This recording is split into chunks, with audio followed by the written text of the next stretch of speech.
სწორედ აი რასაც ვამბობდით რომ მკვდართა თანაშერაცხილი მან სხვარი აღდგა და მან დაამარცხა სიკვდილი და გარდამოვიდა წმიდა ცეცხლი იერუსალიმის მაცხოვრის აღდგომის სახელობის ტაძარში და კიდევ ერთხელ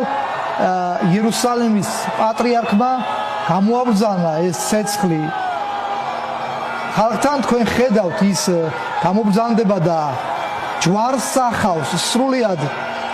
იქ შეკრებილ მრევლს სრულიად სამყაროს რომელიც დღეს იქ არიან თუ არ არიან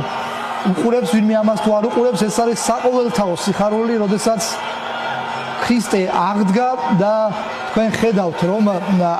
ამ სიხარულს იზიარებს ყველა იერუსალიმის პატრიარქს თან მიყვება დელეგაცია სამღვდელოება დიაკვნები სტიქაროსნები და ყველა ცდილობს რომ ეს ცეცხლი მიიღოს მისგან ეს ცეცხლი კიდევ ერთხელ ეს არის ზეიმი რომ მოკვდა სიკვდილი ეს არის ზეიმი მასთან დაკავშირებით რომ ერთადერთი ვინც სიკვდილი დაამარცხა არის ქრისტე ერთადერთი